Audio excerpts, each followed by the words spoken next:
É, temos um elefante na sala. Aliás, temos um elefante tóxico na sala. Elefante esse que se trata do problema de tratar dos relacionamentos tóxicos de uma forma muito banalizada, de uma forma muito popular, como parte da cultura pop, dos sermões dos gurus de autoajuda, mas que tem se afastado cada vez mais do seu real significado. Então agora vamos falar sobre as relações tóxicas e o lado cringe da banalização do narcisismo. Olá, seja bem-vindo a mais um vídeo do canal Hoje na Psicologia. Aqui falamos todos os dias sobre temas ou notícias atuais do universo do comportamento e da mente humana. Uma coisa é fato: injustiças e abusos de poder são coisas frequentes no mundo. Negar a existência das ditas popularmente relações tóxicas é como tentar negar a lei da gravidade. Mas e quando as pessoas começam a acusar umas às outras de serem tóxicas, de serem manipuladoras e de serem até mesmo narcisistas? Então, é notável que nos últimos anos aumentou consideravelmente o uso do termo tóxico nas relações sociais. Tóxico significa um comportamento difícil, até mesmo destrutivo de uma pessoa contra outras, de forma realmente abusiva.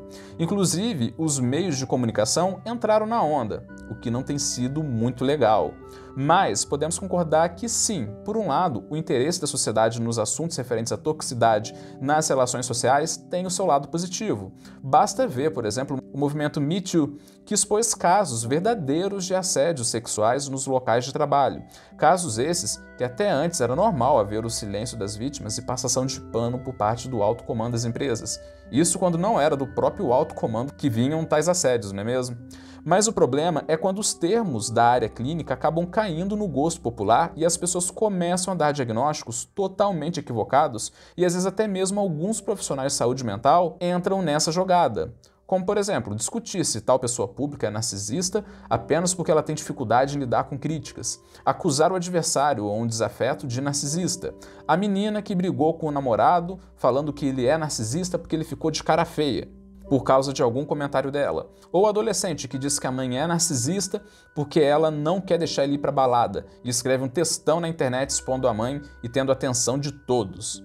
Nisso, o grande problema desse tipo de rotulagem é que, ao invés de resolver um problema que realmente existe na humanidade, muitas vezes acaba criando tabus que mais atrapalham do que ajudam.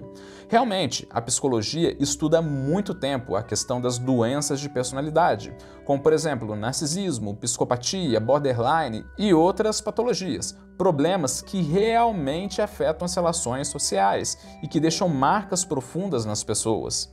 Mas, quando esse problema sai da área clínica e vai para o gosto popular, temos um problema. As coisas começam a serem deturpadas. Isso mostra claramente como que, por vezes, a questão da saúde mental, por ser usada de forma banal, em que sai da área clínica e cai no gosto popular, em que todo mundo, entre aspas, vira especialista em, por exemplo, narcisismo, sendo que no próprio meio científico e no meio clínico é muito difícil diagnosticar tais traços nas pessoas. Inclusive, o transtorno de personalidade narcisista é tão contestado no meio acadêmico que quase foi removido em 2013 do DSM-5, que é o Manual Diagnóstico Estatístico de Transtornos Mentais da Associação Americana de Psiquiatria, que é uma das principais referências no meio. O motivo da quase remoção foi porque os médicos não conseguiam concordar exatamente com o que é o narcisismo. Mas, convenhamos, que é consenso entre os profissionais de saúde mental que o narcisismo realmente existe, isso daí é fato.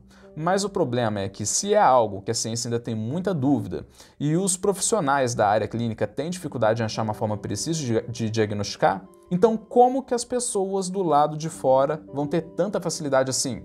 Ainda mais em usar vídeos do YouTube para isso. E é aí que chegamos na questão. De um lado, com a popularização do termo, conseguimos ter mais consciência dele. Porém, em contrapartida, há também uma banalização em que um comentário à parte que alguém solta já pode, entre aspas, cair em um diagnóstico de narcisismo, feito por um canal no YouTube. Com a psicopatia, ocorre a mesma coisa. Realmente, a psicopatia existe na área clínica, mas o problema é que os diagnósticos são imprecisos e difíceis. Mas quando chega na cultura pop, entre aspas, o diagnóstico é dado por meio de vídeos do YouTube que ensinam a identificar um psicopata com base em apenas, digamos, 5 sinais de linguagem corporal. E isso começa a aparecer até mesmo na mídia, usando categorias científicas, que a ciência tem suas dúvidas, mas de forma definitiva e sensacionalista, o que cai no gosto popular. Mas por que isso acontece? Se a ciência é cheia de dúvidas, por que então que as pessoas e a imprensa têm tanta certeza misturando com um grande fetiche por esses temas? Pois é, a questão é simples. Porque é muito satisfatório taxar o outro, principalmente o adversário, buscar alguém para botar a culpa por alguma coisa, principalmente quando esse alguém que está sendo acusado realmente fez por onde merecer tal acusação. Como disse a doutora Hannah Bayer em seu artigo de opinião no The Guardian, que ela afirmou que os gurus de autoajuda, que são focados na toxicidade, adoram vender a condenação da outra pessoa, principalmente para esconder a culpa de quem assiste, mostrando que o erro está no outro, não no próprio indivíduo, que muitas vezes, por sinal, também precisa de tratamento, como, por exemplo, em casos de codependência. E é aí que vemos, por exemplo, um casal de namorados que acabam de brigar, um deles vai no YouTube ver X traços de narcisismo, segundo um guru, faz força para se lembrar de quando o outro fez um daqueles traços e logo conclui que o outro é narcisista, que o outro é tóxico, que o outro é manipulador e coisas do tipo. Ou seja, algo que saiu da área clínica com todo o seu rigor e que foi parar na cultura pop de forma completamente distorcida. E voltamos a repetir, realmente narcisismo, psicopatia e outras patologias realmente existem. Em todos os ambientes podem haver abuso de poder. Há sim pessoas fazendo coisas horríveis umas com as outras.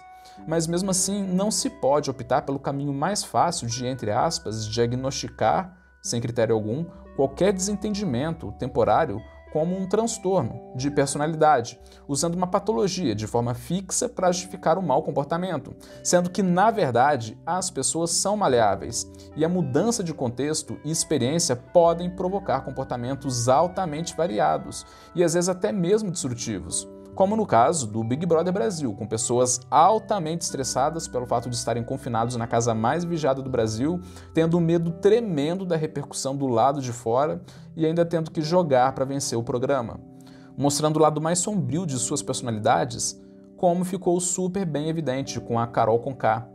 E o pior disso, como falamos no vídeo em que comentamos sobre a entrevista da Carol Conká ao Whindersson Nunes, o pior disso é ver profissionais de psicologia e médicos muitas vezes indo por esse caminho, diagnosticando pessoas sem fundamento clínico, com base em comportamentos isolados apenas para atender a demanda de jornalistas e aproveitar um pouco dos holofotes, sendo que teve, na época da Carol Conká, uma verdadeira corrida por diagnósticos dela, mas nenhum com fundamento clínico. E quando falamos nos gurus de relacionamentos abusivos, isso pode até atrapalhar mesmo nos casos verdadeiros. Por exemplo, uma verdadeira vítima de narcisista, em grande parte dos casos, ela também precisa de ajuda psicológica para poder fechar as portas dos abusos. Não é por acaso que vemos muitas pessoas saindo de relacionamentos abusivos, relacionamentos ruins, relacionamentos terríveis, mas logo depois entrando em outros piores, porque algumas pessoas têm isso como padrões inconscientes. Padrões esses que têm que serem trabalhados pela prática clínica, o que somente pode ser oferecido por um profissional devidamente capacitado, ou seja, de um psicólogo, que vai tentar ajudar a fechar tal porta inconsciente. Não um guru do YouTube que por vezes vai ficar masturbando o problema, mostrando que o outro é o vilão, malvadão, opressor, sendo que é muito mais fácil culpar o outro, principalmente quando esse outro mereceu, do que buscar ajuda profissional para entender e solucionar o problema. Nisso fica o questionamento: como podemos conscientizar as pessoas das questões envolvendo problemas de personalidade, como narcisismo, para que elas se protejam e busquem ajuda, mas, ao mesmo tempo também, sem essa banalização do termo? Essa é a questão. Mas uma coisa é fato: temos um elefante na sala. Aliás, um elefante tóxico na sala.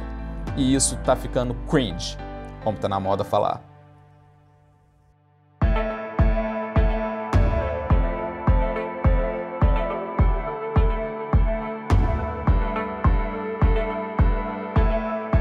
Quer mais vídeos diários como esse?